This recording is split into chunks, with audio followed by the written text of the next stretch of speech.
It's the Black Real Estate Dialogue. Tune in. Hi, everyone. Welcome to another episode of the Black Real Estate Dialogue podcast. Before we get started, take a moment, like this video, subscribe if you're on YouTube, if you're on the audio outlets, leave us a 5-star rating and review. Definitely helps us out a lot. So looking forward to hearing from you. Very excited about this episode. Today here with me, I have Daniel Leathers. Daniel, thank you so much for coming on the show. I appreciate it, man. Absolutely. Thank you for having me. Definitely. Shout out to Mike Rodriguez from the Urban League for connecting us. Absolutely. Really appreciate that. So let's jump right into it. So we had a couple conversations before, and one of the things that stood out about your story is that you've worked with your family on the majority of the units that you have. And there's a stigma out there that you shouldn't mix business with family, especially if you're Black. Right. So Yeah. Right. let's start there. Like, talk to us about why you decided to partner with your family in multiple ways to build your portfolio.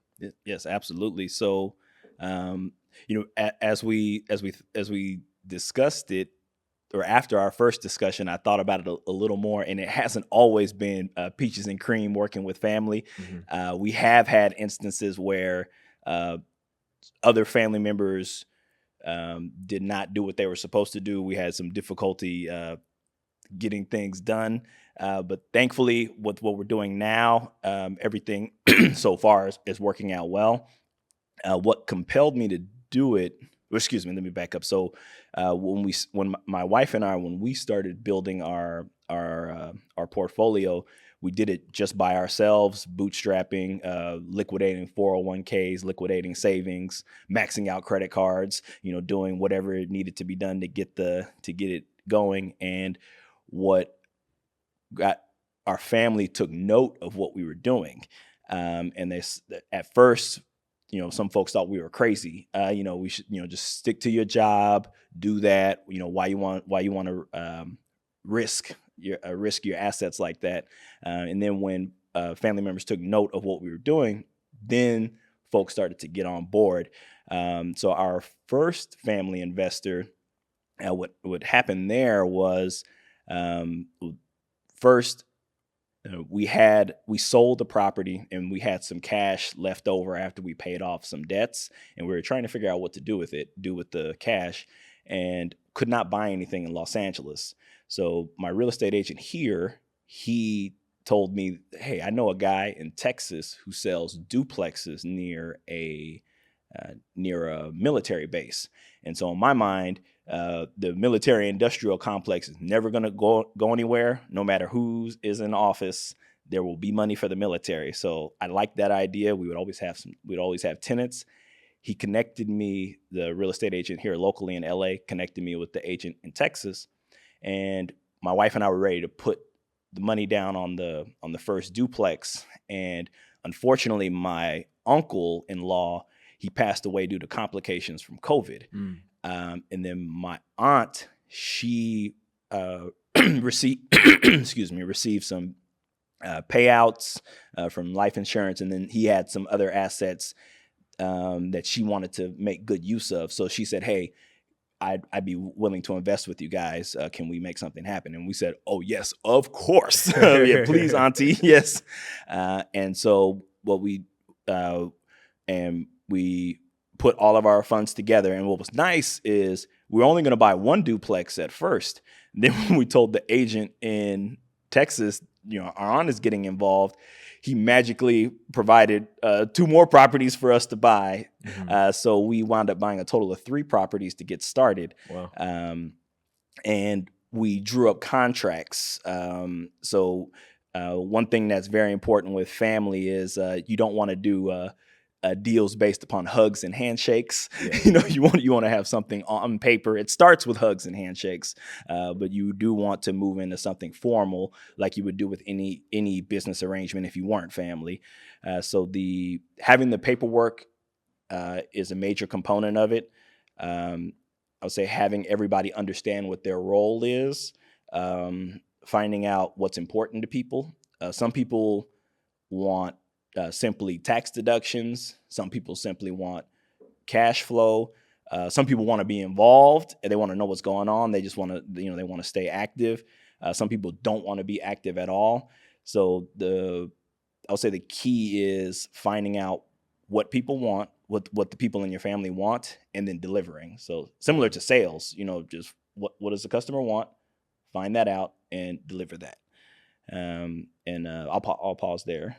Yeah. Got you. Thanks for that background context. Where in Texas is it? Yes, it's in Killeen, which is about an hour north of Austin. Okay. Lot going on out there. I saw there's a Tesla plant that's being built out there. It might be finished by now. Then the major military base is Fort Hood. Okay. And Fort Hood is huge. I couldn't believe how large it is. It's probably about the size of Culver City. That's how huge the base is. And there's always something going on there. Got it. So it sounds like the main driver of that being a good investment for you was like the military presence there. Exactly. Got it. Exactly. Because military is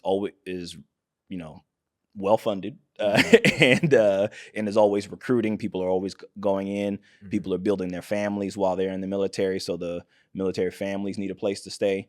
And so why not stay in a place that we own? Yeah, definitely. That makes sense. So you mentioned your wife's aunt, right, is a partner on that one. Yeah. So it seemed like she was pretty open, but what are like the details of it? Is she passive and y'all are handling everything? Is she more active? Because you mentioned it, obviously depends how people want to be involved. Right. So how is she involved? Yes. So she's passive, very 100% passive. Okay. All she wanted was her distributions. So her monthly distributions, as long as those come, she's cool. Yeah. And she also wanted. She didn't know that she wanted it, but now that she took advantage of it, she likes it, which are the tax deductions. Yeah. So she's a high income earner from a W-2 standpoint, but she didn't have any deductions beyond her primary residence mortgage interest. Mm-hmm. So then now that she is a real estate investor, she would generate a K-1 from our partnership, and then that K-1 flows into her personal tax returns, giving her some additional deductions. Right. And then so she was able to take advantage of that significant portion in 2021 tax returns, and then we're preparing 2022 now, and then she'll be able to benefit even greater because we've had the properties longer. Got it. And it's been like, what, 3 years or so? 3 years? 2.5. 2.5. Got you. So that's good. I'm glad you broke that down. So it sounds like it's important to make sure, like, what do they want? If it's a family member, what are they looking for? How involved do they want to be? Do they just want a distribution? Right. Do they want to know everything and be hands-on? So I think that's good advice for people as a starting point. And then, of course, the contract, making sure the agreement, making sure there's proper details in there and it's clear, like, who's responsible for what the terms are, right? All those things, right? Yes, sir. Exactly. Got it. So something else that I was thinking about was out of state investing, right? I invest out of state. A lot of people invest out of state. Many people live in expensive cities on the coast or in different areas, and in many cases, it's a lot cheaper to invest out of state. And a lot of people have trouble conceptualizing it because you're not there. So how do y'all do it? Do you manage it yourself? Do you have a property manager? How does that work? Oh, yeah, great question. So I'll talk about the conceptual portion and then the call it the process as well. So process is there are people who will buy out of state sight unseen. I'm not there yet, so I still go to check out the places that we're going to buy. But with FaceTime and Zoom, you don't necessarily need to be there, but you should take a look at it, at least virtually. We have a property management company so the same gentleman who sold us the properties in Texas, he also has a property management business or arm to his operation. And so when I flew out to Texas before we bought the properties, I met with him. I met his wife.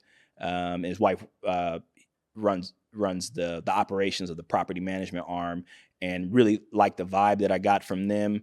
What I really enjoyed is it's a Black owned business. Mm-hmm. He's a brother from Trinidad, and she's a sister from Detroit. And what was nice is his wife looks like my aunt, so that made me feel good. and we're able to recycle the black dollar across state lines. So that part was very good. And then they offer these owner's statements that come every month. So I always take a look at those and see what's going on with the properties. And then if something is off with that, I give them a call and say, hey, what's going on with these, with all these expenditures. and we had a couple of crucial conversations about it. And then we were able to get on the same page eventually, because let me say it very clearly. I knew they weren't trying to rob me, but some of the expenditures needed to be kept in a better line, kept in line better. Now, when it comes to the conceptual part of investing out of state, a lot of folks have trouble with it because they're like, well, I can't touch it, I can't drive by it, and it's like, but you have to think that's actually a good thing if you can't drive by it and you can't touch it. That means you won't get in the weeds, getting bothered with it, like being paranoid about it. And then there's another thought is, and I wish I could say I came up with this, but think about if you invest with Microsoft, or you invest in Google, you invest in Apple, Disney. Do you pull up on Bob Iger and say, what y'all working on? When's Black Panther 3 coming out? You invest in those companies in the stock market, and you let them do their thing with the implicit understanding that they're going to maximize your value as a shareholder. So same thing with when you invest out of state. You are investing in something that you're not touching, that you're not seeing all the time, and there's the implicit understanding that they're going to maximize the value of that property. So like once folks can conceptualize it that way, makes a huge difference. Something else that helped me as well is so I'm a huge fan of the Bigger Pockets network, and so they have a book on real estate, long distance real estate investing. I read that book in 2 days. I told my wife, hey, watch the kids. We only had one kid at the time. So watch the kid. Please let me read this. And she was cool. And I read the whole thing in 2 days. And I said, I'm going to run this play. And it made perfect sense. Yeah. Love it. Love it. A lot of people don't like property managers, and many people end up using them. Like what's 3 tips you would give somebody to effectively find and work with a property manager? Ooh, great question. I'll say number 1, interview them, and ask them, call it behavioral,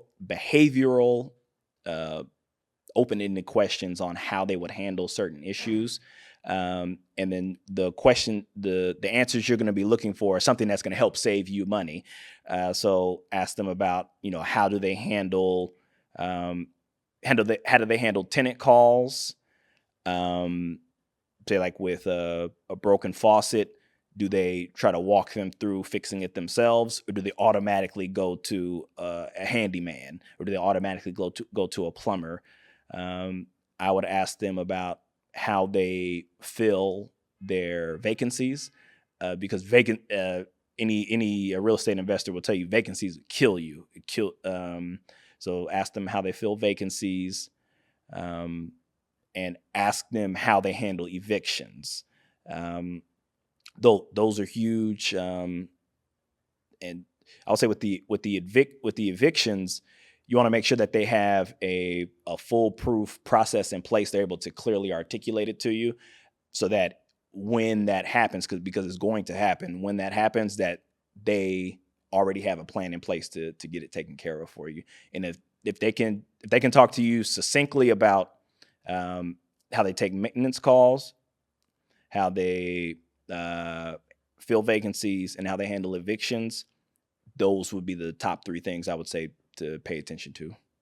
There you have it. Pay attention, y'all. Yes, sir. Yes, sir. Appreciate that. So out-of-state investing, I'm glad we were able to dive into that. It's definitely a topic that is important. It's important for people to consider and know that it is possible, and you can do it in a variety of ways. So let's talk more about the LA investing, because it's not cheap in Right, LA. correct. And I Correct. know you have a couple of properties out here that have had some family involvement. So can you talk about those? Yes, absolutely. So, thankfully, we just closed on a fourplex here in Los Angeles, and so with that one, we partnered with my parents, and so that took a while to get them to understand and get on board, but they did, and I'm I'm looking to the camera. I'm very appreciative of you for the trust, and so the way that worked was they needed to see my wife and I do it and show that we're serious with it. And then also, so my aunt-in-law invested with us, and then my sister-in-law invested with us as well. So those were our first two investors. So I had been mentioning that to my parents on an ongoing basis. And then my mom, she would drop, I don't want to say hints, but she would lament about her, the amount of taxes she would have to pay. Mhm. They're both retired, and the only deduction that they have is their primary mortgage insurance interest, which was very, very low, Mhm. because their house was almost paid off. It's actually paid off now. The first mortgage is, very happy about that. So that's where the salesperson in me says, "Hey, the client is telling you what their pain points are, so let's act upon this." So the way I was able to get my parents to understand the value is it hear their pain points, and then the first presentation I made to them was looking at buying a apartment complex in Killeen, Texas. Mhm. And so they were halfway on board. Then I said, but hold on, before we do anything, let me go out there and take a look at it. And then I went out there and took a look at it, and it was god awful. So Wow. it was four wings. And one of the wings, the entire first floor had mold damage 4 feet high. So that was only with the naked eye what I could see. So there was no telling what was going to happen once the wall Mhm. started getting opened up. And that's only one of the problems that was there. And so we want, in addition, the financials were very bad. So we wound up pulling out of that deal. Thankfully, didn't lose any money, only just time and the travel that it took to get out there. But I told my parents, say, "Hey, this deal is not for us." So just, and I told them why, and they were happy that, we weren't just doing things just to do them. We weren't going to risk their capital. So then, about 3 months later, my agent here in LA, he had a friend and an agent who had whose family member had a fourplex that they were considering offloading. And he said, "Hey, Daniel, are you interested in this?" And I said, "Oh yeah, for sure. And then so I took it to my parents, and same presentation I gave for the Texas property, I reframed it for the LA property, and made sure that I led with the benefits. Features tell, benefits sell. Learned that in my sales training. So I sold them on the tax benefits. I sold them on the location. I sold them on the fact that once we got the property right sized, it would give them additional cash flow, because they're both on fixed incomes. They're strong fixed incomes. They were of the generation that has pensions, Yeah. but fixed income nonetheless. And then the generational wealth that it was going to create. So I have, or my wife and I have 2 kids, and so 3 and 2. And so it's like we get this, and then it can help make sure that they're set up strong. So the next step was getting a lender. And so the lender who helped us do the deals in Texas, after some back and forth, they ultimately did not want to do this LA deal, which was very strange because it's like you guys are the ones that helped me get the clout to get up to this fourplex, but they did not have an appetite for it. So another lender did. So he said, "Hey, get the funds, get the capital, and have it seasoned for a month, and then we can do the loan for you." So then I was like, "Okay, Mom and Dad, now we're going to get a HELOC on the property, on your property, and then this is going to be our capital." So at the credit union that my parents have, I also have an account there, and I became friends with the branch manager there, a young brother who I remember started off as a teller, and he rose up the ranks, so he knows what he's doing, very capable, and more than capable, stellar, I should say. And so told him what we wanted to do, and he and I worked together to get the HELOC done for my parents. My parents hadn't done any type of loan since maybe 1990, 91. So they have no tolerance for the invasive nature of loans, of the loan process now. So I said, that's another selling point. If folks don't want to be bothered with the loan process, because it is invasive, if you're willing to do that, then you provide value. So I was willing to do that. My parents didn't have to do anything except give me some documents. I would have the needs list. I would email it to my mom, and then I would go pick up the paper documents from her.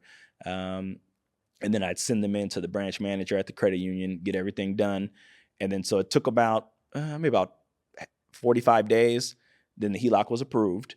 And then advanced the funds into an account where I was a signer, because it had, like I said, it had to be seasoned. And then we went into escrow. Escrow lasted about 45 days, and then closed on the property. In terms of the contract, I stepped my game up with the contract. So the first one, I just pulled some boilerplate stuff offline, but the goal is to always get better. Right. My football coach used to say bigger, faster, stronger. Yeah. So that's what you want to do in real life, just getting bigger, faster, stronger. So I signed up with a small business development center here in LA called Pacific Coast Regional, signed up as a client, and I was able to take advantage of their legal services. And so they helped me put together a partnership agreement specifically for real estate investing. So I went back and forth with their legal department, went through a couple of iterations of the document, and then had a partnership agreement that my parents liked. They made a few adjustments to it, and then signed it. Boom. And then so everybody knows what it is, and it's on paper. I gave my parents the original version. I said, "Hey, you guys keep this. My wife and I will keep the scanned version." And then now we have the property, and we're in business. Yeah, literally. Definitely. A couple things to pull from that story. One of the things is I like how you are continually mentioning the agreement part, and I just want to reiterate to people, like, if you're going into business with anyone, family, especially friends, whoever, have that paperwork tight. And you also mentioned a resource for small businesses. So perhaps in different cities, like there is a resource like that, mm-hmm. where it's like free or affordable to help you put those documents together. So I appreciate you mentioning that, because that's like critically important, mm-hmm. because you can feel however you want, but you need to have something to back it up. Yeah, absolutely. In that same vein, what I learned was that the Small Business Administration, so the federal agency, funds a ton of business development centers all over the country. So wherever you are, they have a small business development center, and most of these services, if not all of them, are free or no cost to you. It's taxpayer money, so you are paying it another way. And take advantage. The government wants more business owners. So if folks have any inkling to become a business owner, there's resources out there for you. So please take advantage. Is there like a general website where somebody might be able to find that information? Or should they just Google small business association? Administration, excuse me. I would say Google. I can see the logo in my head. I think it's Small Business Development Center. If somebody looks up sbdc.gov, something to that effect. Okay. That's where they can find it. Cool. Yeah. Sounds good. And can you also explain what a HELOC is and how it works? Because people talk about pulling equity and doing different things, but can you just give like a basic explanation of what the HELOC is and how it works? Yeah, absolutely. So a HELOC stands for Home Equity Line of Credit, and it's analogous or it's similar to a big credit card, and it's backed by the equity in the home. So for even numbers, let's say no house in LA is going to make. We can do it. We'll say if you have a house that's valued at $1 million. So you have a house that's $1 million, and the bank, depending on which bank it is, some banks will give you they'll loan you up to 75% combined loan to value. So that means $750,000 of that $1 million. So if you have a first mortgage, that is going to take a portion of that take up a portion of that combined loan to value. So say if you have a house that's worth $1 million, you have a $500,000 mortgage, and if the bank's willing to lend you $750 combined loan to value, then you take $750, take out minus that first mortgage balance, the $500,000, that leaves you $250,000 to work with from a home equity line of credit standpoint, and then you can take that $250,000 and you can do whatever you want to with it, and generally you have what's called a 10-year draw period from when it starts. So for the first 10 years, you can take from it, you can pay it back, you can take from it, pay it back. And then if you don't make any changes to it, if you don't refinance or sell your home at the end of the 10 years, whatever the balance is going to convert to an installment loan with a 20-year repayment period. And the I'm not gonna leave anything else out. I guess that's got you. Yeah. Got you. That makes sense. So is the idea that your parents, their contribution through the HELOC will be basically help to purchase the property? Exactly. Yeah. And so with our specific situation, what we eventually want to do is pay my parents back, and that would be by doing a cash out refinance on the fourplex that we bought. Take that, pay my parents back, and then they'll have $250,000 to work with. That because that's how much the HELOC was for, $250,000, and use that $250,000 to buy another property. Yeah. Because we'll still be within the draw period. Right. That makes a lot of sense. And I mean, there might be people out there, folks with debt equity in their homes and are not doing anything with it. Mm-hmm. Maybe you might have an opportunity for them to partner if it's something they're interested in. Oh yeah, absolutely. I would say anybody whose parents are homeowners, or anybody who themselves is a homeowner and they have a lot of equity in their home, that's an easy way to get involved in real estate investing.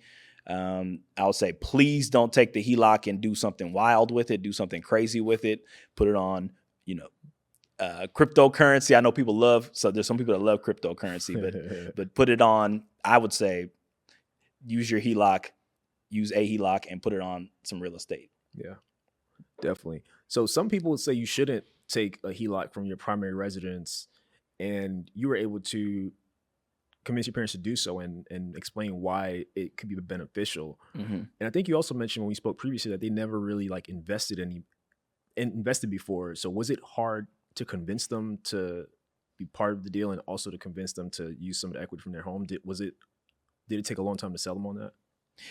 I would say yes.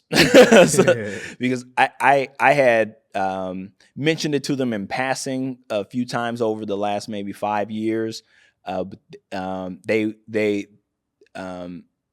weren't receptive. And what got them to, what convinced them was they saw that my wife and I were doing it. And then when they saw the aunt and sister-in-law get involved, they said, okay, this is something. What's something that I did, and I confess to it now. So my dad's uncle, my great uncle, he was a real estate investor in Corpus Christi, Texas. And he owned a bunch of properties. He had a couple of businesses, a pharmacy, grocery store. And he sold off his properties like in his retirement to fund his retirement.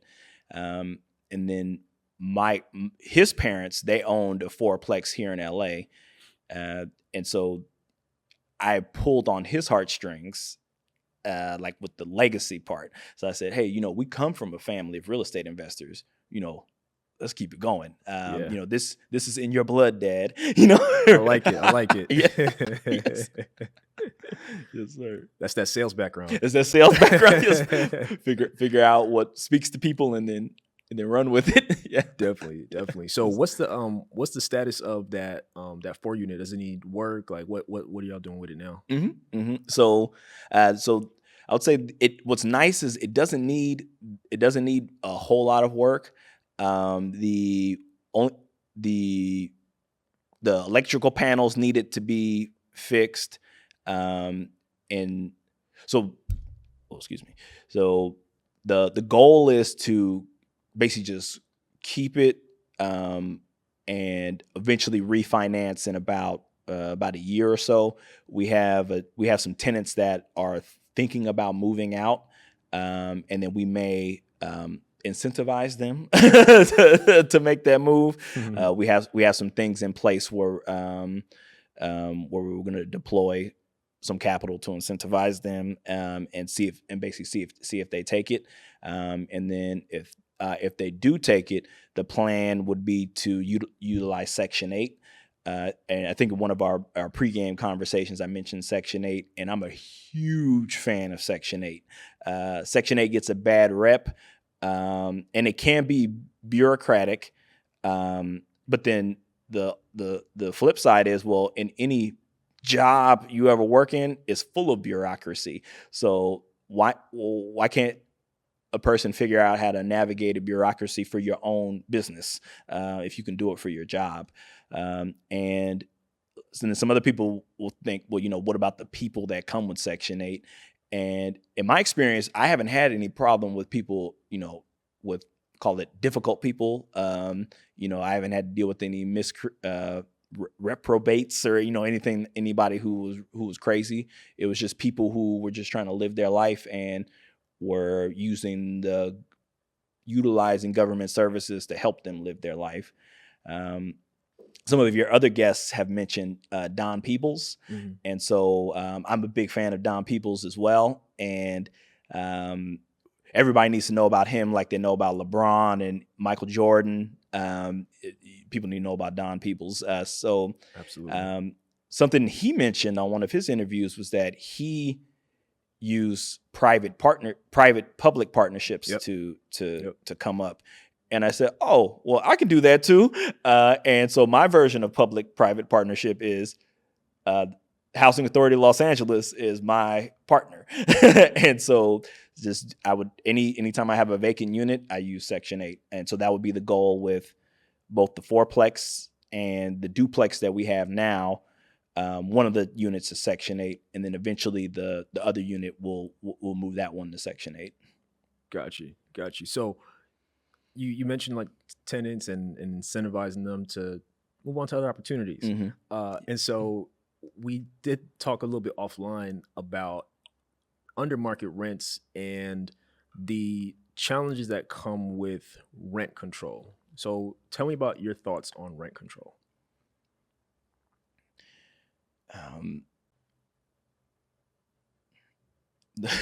Right off the cuff, rent control is bad, and some people may not like that. Some people may be cheering. Why it is bad is because the unintended consequences are it de-incentivizes people to build housing. So the government can build housing, but anything government related is not efficient, and they know it. So if private builders know that there's a cap on how much revenue they can bring in, they're less incentivized to build. So we hear about a housing shortage. It's like, well, what developer wants to build if they know that the government is going to constrain their ability to generate revenue? So that's why I'm not a big fan of rent control. Also, the numbers don't work out. So before the eviction moratorium, which is very troubling, but before the eviction moratorium, the rent control would only allow rents to be raised by 3 or 4%, depending on which year it was. But inflation was most recently about 9%, something like that. So if inflation is 9%, or in other times it's 6%, and landlords can only raise rent by 3%, then they're automatically losing 3% if inflation was 6. So they're automatically losing, and so that's another unintended consequence, another disincentive for people to build more housing. It's like, why go into business and lose money? And so it's politicians will put it out there, hey, rent control, we want to keep rents down, and so that they can get votes. But then it's like, okay, but are you doing anything to build housing for these people that you want to vote for you? And they do, but it's nowhere as efficient as a private builder could do it. Yeah, definitely. No argument for me on that. I think it's important for people to think about those kind of issues, not just for like themselves as an individual, but like how it affects the economy on a larger scale. Yeah. Like no one goes into, like you said, no one goes into business to lose money. Right. Like right. you go in to make money, to make a profit. And Right. so, I can see why people may want to invest in cities where there's not rent control. Mm-hmm. And that's not to say someone's going to hike the rent up 20% a year. However, like having that flexibility, if you can increase it each year and there's not a constraint, or you have turnover and you can increase it to market rent Mm-hmm. without an issue, it makes sense to me. Right. Yes, sir. No, very true. Very true. And something else to keep, you mentioned about, hiking it 20%. Generally, a smart landlord would not do that. Correct. Because the market forces would prevent them from doing that. Right. Everybody in the area makes a certain amount, a median amount, and so they would price their rent at that median amount. And think about income, wages, everything gets some type of like cost of living increase, like pensions do, Social Security. So folks are making more money.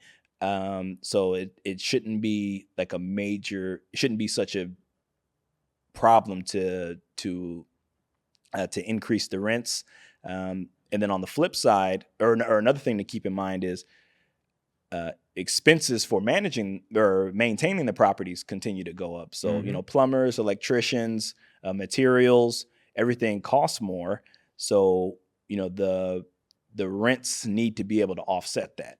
So I'll pause there. I'm soapboxing. So You're pause. good. This is your soapbox, man. So you spoke to me as well about a dope arrangement I think you have with your aunt and her property. Just another example of family partnership. Mm-hmm. Can you tell us a little bit more about that? Yes. So with my aunt, she's strictly passive. All she wants is her check every month and her tax deductions, and she's happy. And then she really of course she loves her great niece and nephew, and so she's happy to have a direct impact on the wealth that's created for them. So we've had a great relationship there. And then I know eventually we're going to talk about the property management. So she's actually part of that too. I guess you want to talk about that? Yeah. Or okay. So the other arm that we have, our business has two arms. It has a real estate investing component and a property management arm. So, and then that was built organically. I was managing my own property here, and then when I was working in the banking business, I had a client who knew my father, and he liked how, and the client also liked how I managed the branch. And he said, "Hey, I have this 3-unit apartment that I'd like you to, just manage. Basically, just you don't collect any money, but I said, I'll take care of that." But he said, he said, field the maintenance requests and get them taken care of, and make, just follow through on the. So I said, okay, cool. So I started managing his property. And then when other family members and friends started hearing that we built that we were taking on clients, they were like, oh, hey, we have this property that we need managed. And so as we grew, the same aunt who, unfortunately, her husband passed away due to COVID complications, she was looking for something to do, like to keep her, to keep busy and to use her skills. So she has a little bit over 30 years as a legal assistant. So like she knows how to stay on top of details, knows how to draft documents, knows how to proofread, knows how to follow through. That is huge. It sounds so simple, but so many people can't figure out how to follow through. So they come up with great ideas, and they have ideation, but then that's it. So she was looking for something to do. And so my wife and I and her, we had a few conversations about it. And we said, okay, we'll create a role for you. You'll be our chief administrative officer. So not only was she our first investor, but she's our first employee. And so we have legitimate payroll through ADP. We're paying payroll taxes, and register with EDD.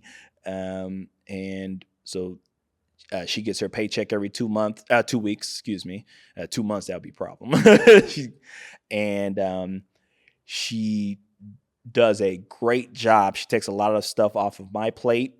At first, she was a little hesitant to check me when I forgot to do stuff. Mm-hmm. And I said, no, please check me. That's what I need you for. If I drop the ball on something, say something. I need you to do that. And so she's been doing that.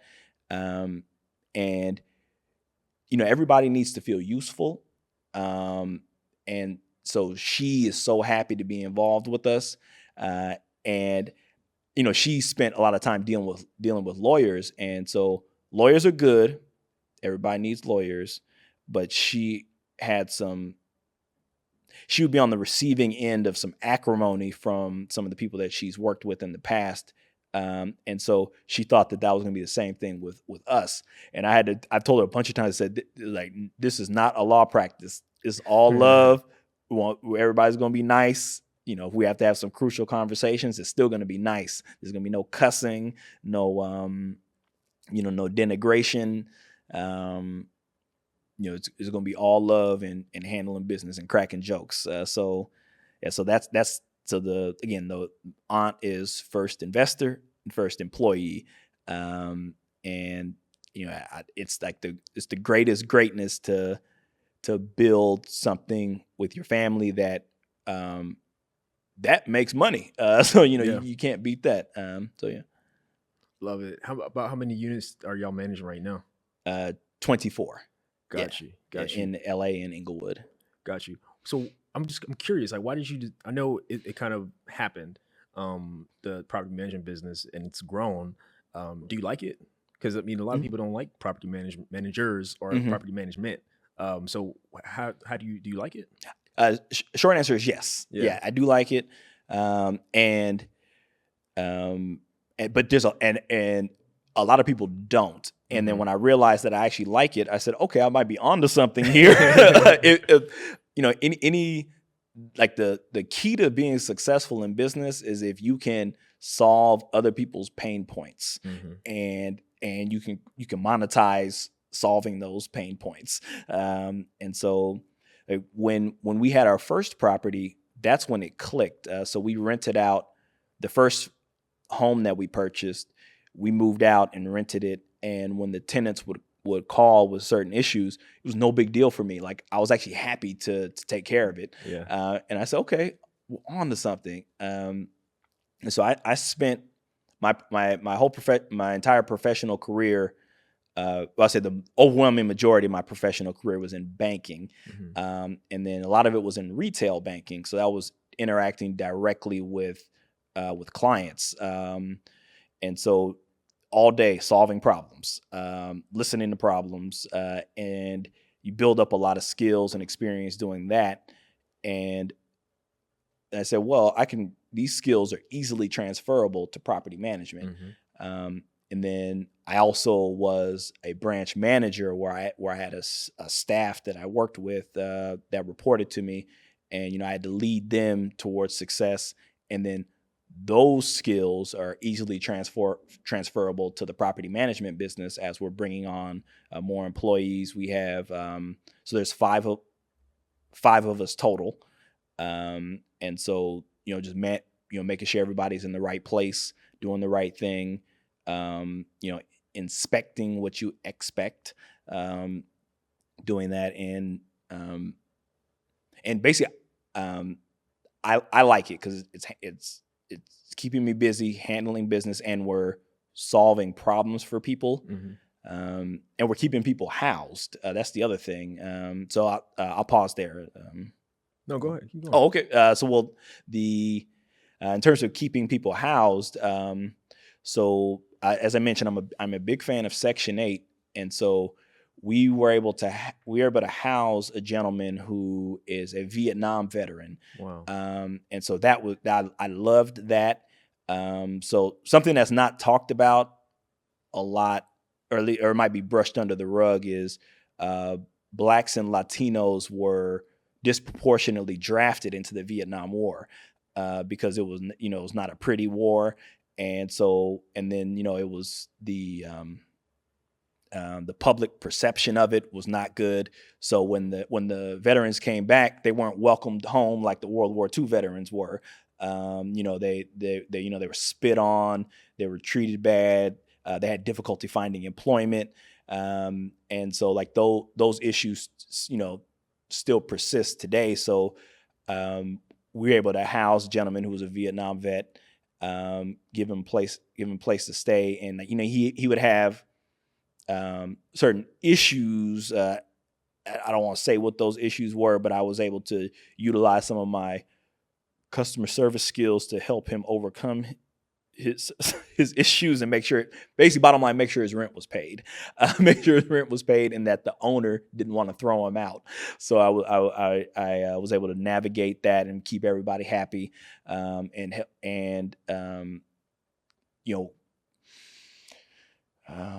use the sales skills again, find out what each side wants, and get them to where they need to be. Yeah. Love it. And let's talk about the Urban League. Yes, sir. So that's what you do, every day. You work with the Urban League. So talk to us more about your role with the Urban League, what your responsibilities are, and what the Urban League is too. Yeah, absolutely. So thank you. So I work with the Urban League at the Los Angeles Urban League as the director of economic empowerment.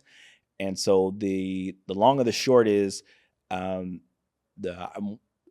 two goals, which are to work on the psychological barriers that help our folks that prevent our folks from building wealth. So like that's psychological barriers are like, it's not for me, or it can't happen, or it should happen right away. Why isn't it happening right now? Those are some of the psychological barriers. And then once we address those, then talk about some of the practical things that can help you build wealth, such as home ownership, property ownership, investing in the securities market, setting up your estate plan, going into an industry or a field that's going to pay well. Those are some of the practical things that I'm looking at from the. And then so the Los Angeles Urban League, it started in 1921, and the National Urban League started in 1910. And so the purpose of the Los Angeles Urban League was to help Blacks who were migrating from the South get access to housing, job opportunities, and participate in the economy, and build a path to the middle class. And so that is near and dear to me because I'm a benefactor of the Great Migration. As my family, my mom's side is from Louisiana, grandfather's from Oakdale, Louisiana, grandmother is from New Orleans. They met in world literature class at Southern University in Baton Rouge. And then my dad's side of the family is from Corpus Christi, Texas. And each family moved to LA in the 50s because they wanted basically to get out of the South and take advantage of the opportunities that were in Los Angeles. And again, I'm happy that they did that. I love Texas. I love Louisiana, but I'm very happy that I grew up in Los Angeles. So the Urban League Los Angeles was set up to help a massive influx of those people that did that. I'll throw out there's an amazing book called The Warmth of Other Suns by, I hope I get her name right, Isabel Wilkerson. I hope that's right. But the book title for sure is The Warmth of Other Suns. I've read that book twice. That's how good it is. Speaks about the Great Migration. So Urban League would help folks get jobs, help them create a path to ownership, home ownership, and business formation. And so some of the things that we're doing now is we have workforce development programming. We have programming with UCLA Extension where we're helping folks who want to become medical assistants get the training to become a medical assistant. And then once they finish, they're almost guaranteed. I can't say they're 100% guaranteed, but they're almost guaranteed a job within UCLA's network. Wow. So UCLA has a ton of offices where the medical assistant could work. And I'll put this plug out there. I know a lot of our folks work as in-home care providers, and so if you're in-home care provider now and you're trying to figure out how you can move your game to the next level, I would say become a medical assistant. And then after you become a medical assistant, then you can become a nurse, or you can become a doctor, or you could do something else in the medical field. But the medical assistant could be the next step into, to the next level of one's career. We also have a program called Backstage Careers.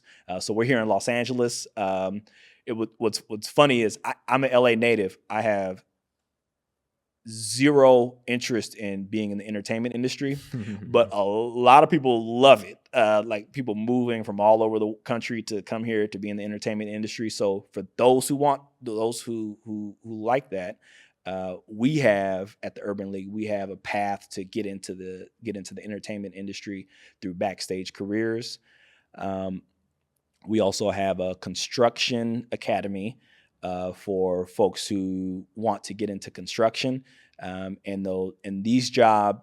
So they'll be trained. Oh, let me back up. The training is paid for by the Urban League, so that's a huge part of it. So instead of having to go into debt, or like put your pennies together, the Urban League will pay for it. There's certain contractual obligations, that the student has to fulfill, but the Urban League will pay for it. And so with construction, that's a huge way into the middle class and upper middle class. And hey, you want to be a millionaire like Don Peoples, construction. So Folks who are good with their hands, or if you're good with numbers, you could be on the back, the back office of construction. An area that we're looking to revitalize. I was talking with with some of my folks in the programs division. Is we had a STEM program where we were teaching folks how to code, and we were looking. It went dormant around the pandemic, so we want to revitalize that. So I'll throw this plug out there. If there's anybody who knows coding and wants to get involved with helping folks in our community learn how to code, please contact the Urban League, the Los Angeles Urban League, so we can get started with you. And we also have an entrepreneurship center where we offer technical assistance to entrepreneurs. So technical assistance is another way of saying like help businesses get their affairs in order. So that can be accounting, bookkeeping, their credit. So with business owners, it's very difficult to scale if you cannot access credit. If the business owner's personal credit is bad, then they're not going to be able to scale. Everything's going to be bootstrapped forever, and then they're never going to be able to expand the way that they should. And we have expert coaches, business consultants that will work with the business owners and the entrepreneurs, and it's no cost. That's the greatest greatness. It's no cost to the entrepreneur. If they were to pay for one of these consultants on the private market, they're looking at a lot, at like $150 an hour to talk to some of this level of consultants. And then there's also cash grants available for folks who participate in the programs. During the pandemic, we gave out about $450,000 in cash grants to businesses that went through our entrepreneurship program.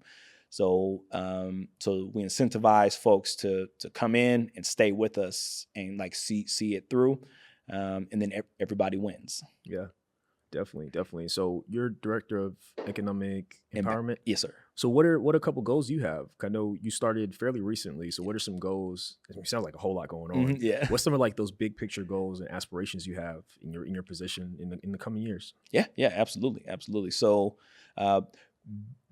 big picture is I'd like the Urban League to become a housing provider, and there are other affiliates. That's what we call them. Other Urban League chapters in the country that do it. San Diego is one. Oklahoma City is another, and in South Florida, there's a chapter that does it.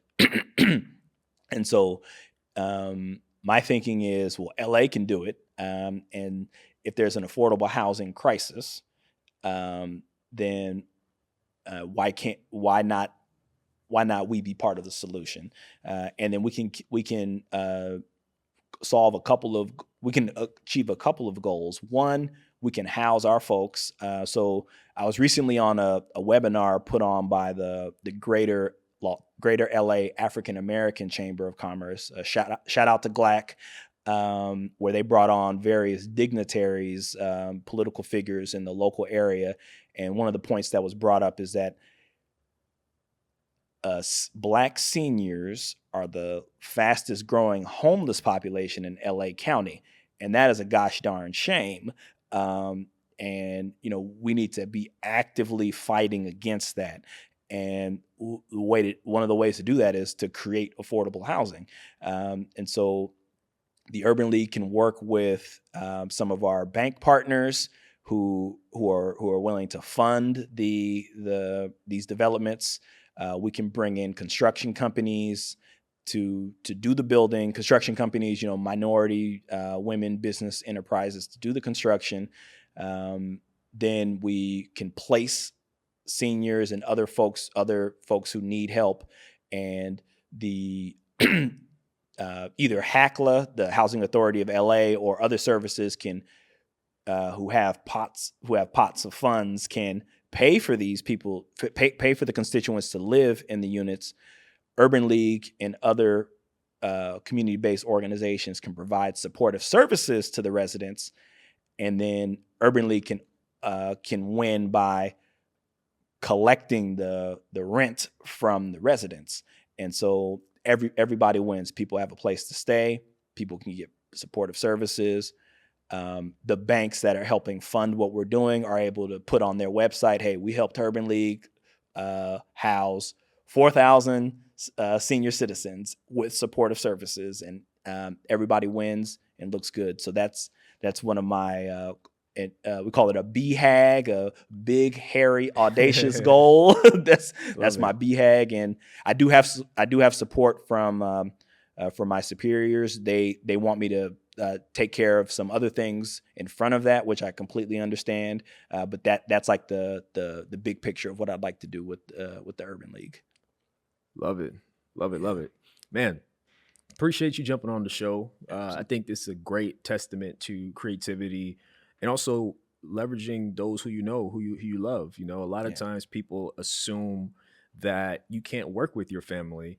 And in many cases, your family, under most circumstances, are the ones who have your back the most and want to see you do well. Right. And so I think it's great how you specifically outline how we can do that and have our affairs in order while doing it to build wealth and grow portfolios. And of course, amazing work you're doing with the Urban League. So really appreciate you coming on the show today.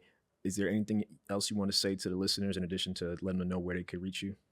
Yes. So something that popped up in my head this morning is marriage and family are so important. Huge, basically wealth hacks, just straight up. So today's Saturday, and I'm able to be here because my wife is working right now. So my wife's a registered nurse, UCLA, Ronald Reagan. And so she's working. Well, side note, when I talk with my tenants on Saturdays, they ask me where my wife is. I said, she's working. Tenant said, your wife is working? Praise God. And I was like, yeah, absolutely.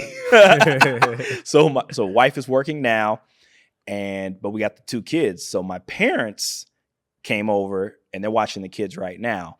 And so so what you see here, me sitting here, I have a team that supports me.